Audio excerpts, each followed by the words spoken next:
Hey, welcome back to Pharmacology. Today we'll be answering the question of what are autocoids?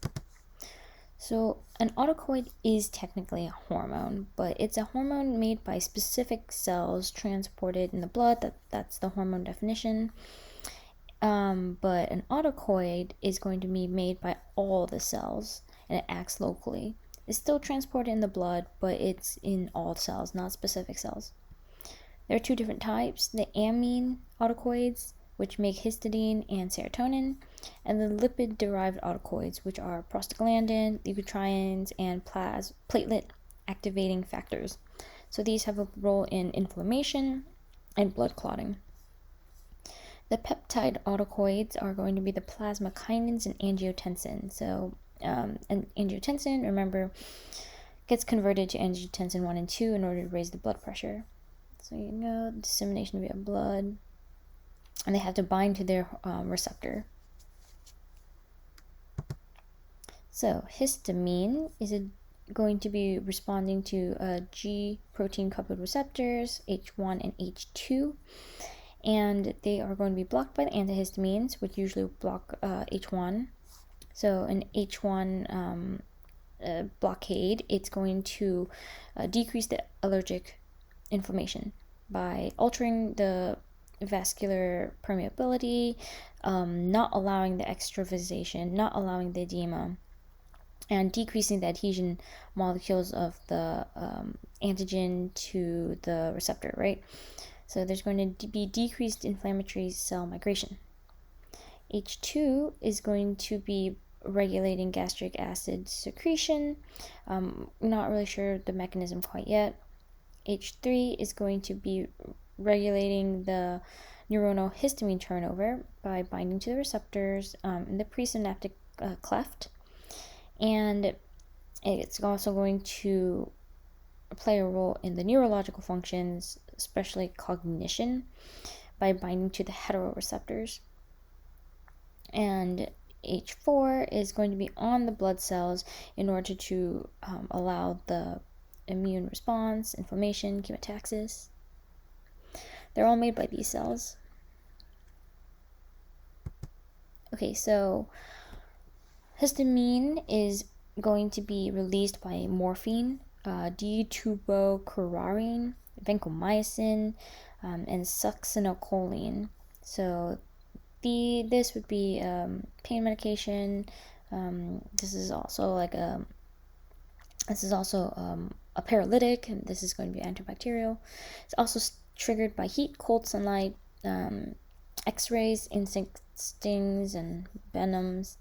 Inhibited by beta agonists, albuterol, an ACE inhibitor, and that's not an ACE inhibitor actually. This is sterile. Epinephrine and sodium chromoglycate, but this works a little bit different because it doesn't bind to the receptor. It will stabilize the mast cell membrane, not allowing it to degranulate. So H1 receptors are going to be powerful stimulants of the sensory nerve endings, so all of the allergic reactions right there. In more concerning situation, it causes the smooth muscle contraction, so it's going to be problematic if there's problem in the bronchi, of course. Ileum, there would be diarrhea, and exocrine glands, so crying, secretions. So the postsynaptic H1 receptors in the CNS will maintain alertness, wakefulness. So that's why there's drowsiness when taking antihistamines. In the skin, as you can see, it's involved in the dermatitis. It has a role in inhibiting the tumor development, but that's a totally different thing. It can induce colitis, as you can say, and it can induce fibrosis over time. But stimulation of H1 and H2 receptors will cause the release of nitric oxide, that will cause vasodilation and permeability. Headaches can occur because of the stretching of the sensory fibers around the meningeal arteries because of the vasodilation. Intradermally injected histamine will cause the red reaction. So that's going to be the flush, the flare spreading, and then the wheal, which would be the swelling. So you can see here, H1 receptors will increase calcium, extracellular calcium, allowing the contraction, allowing the vasodilation. H2 receptors will increase CAMP, which will increase the gastric secretions along with allowing the vasodilation. H3 receptors will decrease CAMP, so this will decrease histamine, decrease secretion, so this would be our regulatory. Here's our triple response. Injury, so potassium is going to be released to depolarize the effector nerves. Bradykinin and prostaglandins are going to be released to increase inflammation. Mast cells will degranulate. Histamine is going to be released. Okay, so H3, important to know that it is the feedback inhibition for the release of histidine, norepinephrine, and acetylcholine. Anaphylactic shock, the concerns that you got to be worried about is the bronchospasm, because that can cause respiratory distress. Angioneurotic edema, this can cause hypoxic injury to the brain. Hypotension, person can have a syncope episode and hit their head.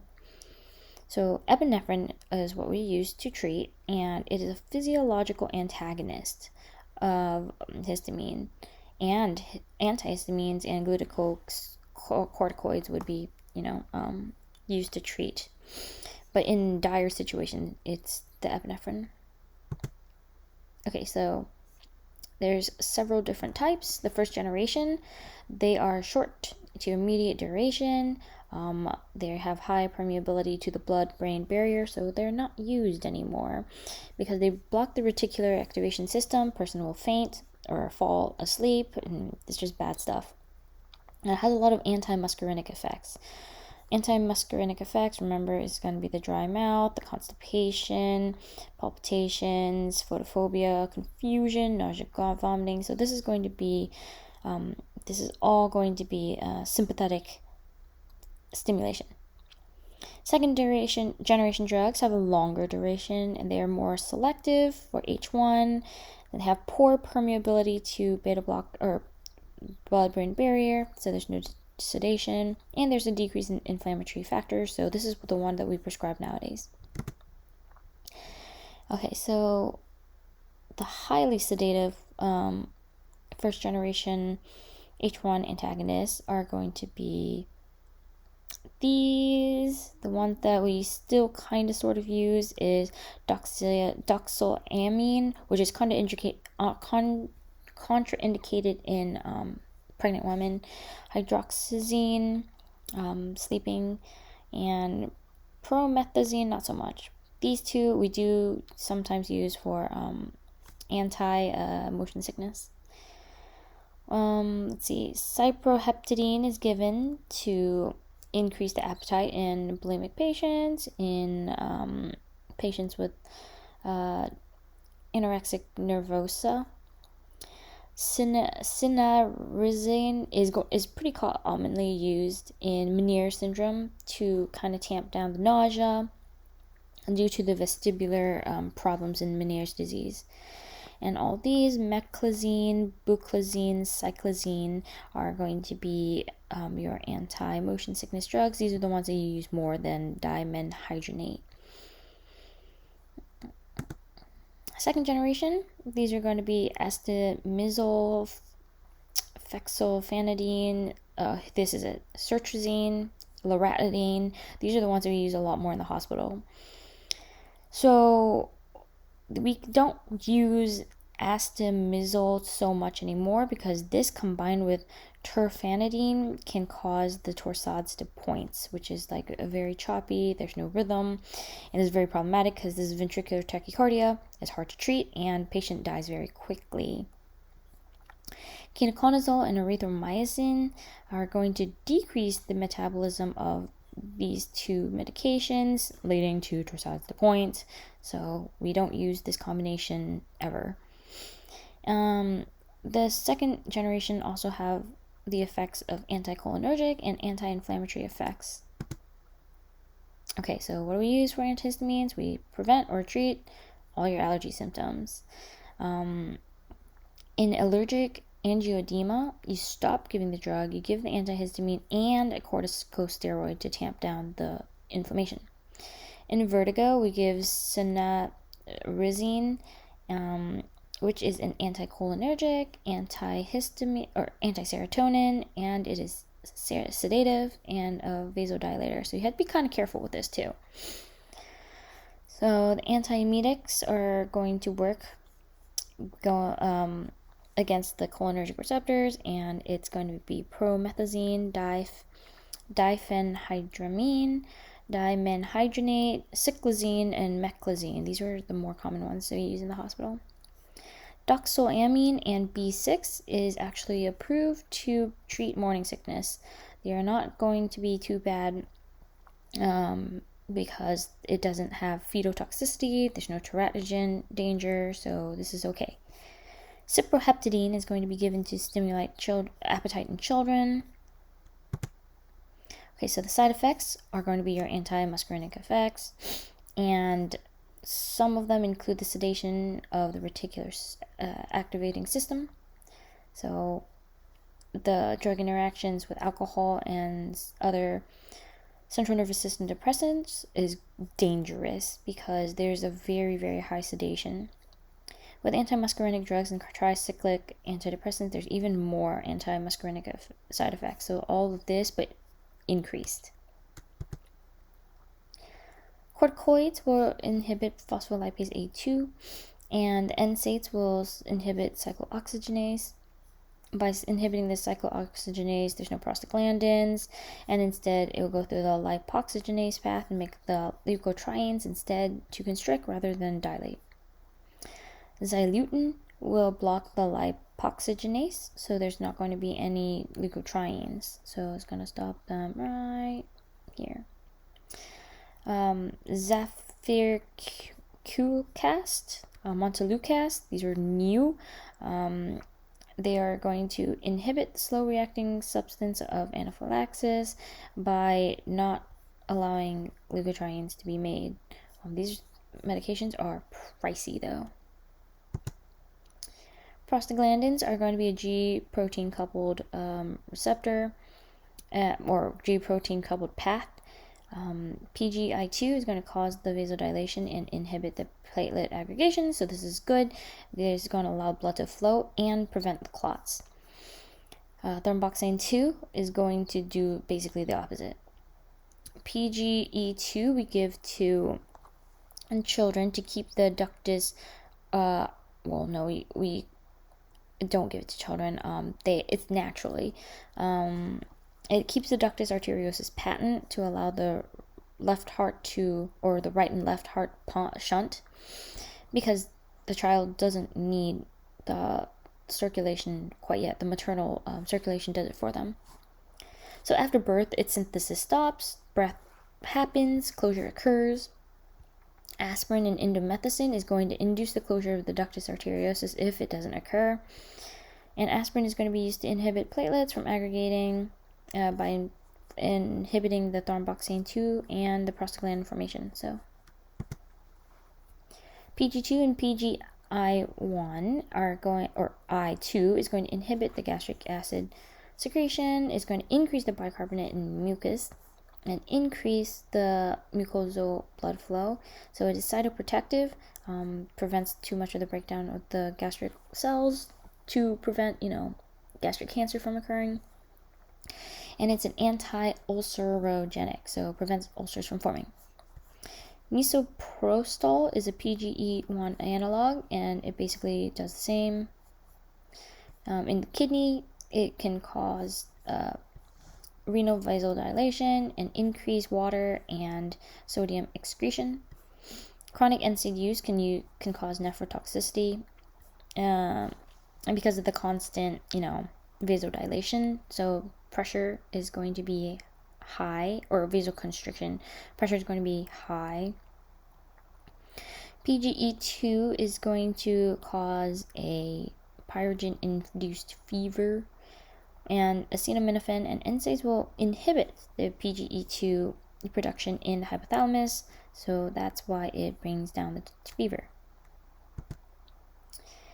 In the peripheral nerves, PGE and I2 are sensitive afferent nerve endings to the pain. So prostaglandins are analgesic agents. They're going to make you hurt. NSAIDs are going to relieve the musculoskeletal pain by decreasing the inflammation. So part of the theory is that it cleans out the prostaglandins, like part of it. So PGF2A is going to lower intraocular tension by enhancing the uveoscleral outflow. Latanoprost is going to be used to decrease the intraocular pressure in open-angle glaucoma. PGE2 and PGF2A are going to cause the contraction of the uterus. This prostaglandin is going to be present in semen, and dysmenorrhea can be due to the increased production of these prostaglandins. Remember, the contraction, so there's going to be painful cramps. Prostaglandin analogs are going to be used to induce labor, stop the hemorrhage by constricting the uterus, constricting the vessels. This can cause an abortion if used unwisely. Misoprostol and mifepristone are not legal here in the States. Dinoprostone and gemiprostone, these are going to be PGE2 and E1 analogs. These induce labor by softening the cervix and causing the contraction. Carboprost is going to stop the postpartum hemorrhage. Okay, so the analogs, latanoprost, travoprost, bimatoprost, are going to treat glaucoma. Epoprostenol is going to prevent platelet aggregation and damage, so we use that to treat primary pulmonary hypertension. In impotence, alprostadil is going to be injected in the penis. This is not a popular treatment. Sildenafil and tadalafil is going to be the first-line drugs because it's oral. Alprostadil is going to maintain the patent ductus arteriosus. So some cases you use it, but it's pretty rare. This is the one that you really need to pay attention to because it's Viagra. Leukotrienes, LTC4 and D4 are potent bronchoconstrictors, and the receptors are going to be blocked by zafirlukast and montelukast. The brand name is Xyluton, and it's an enzyme inhibitor. These are insanely expensive, but they do work quite well. So they block the rate-limiting enzyme. That's it. Okay, so this is it. Thank you for your attention, and good luck studying.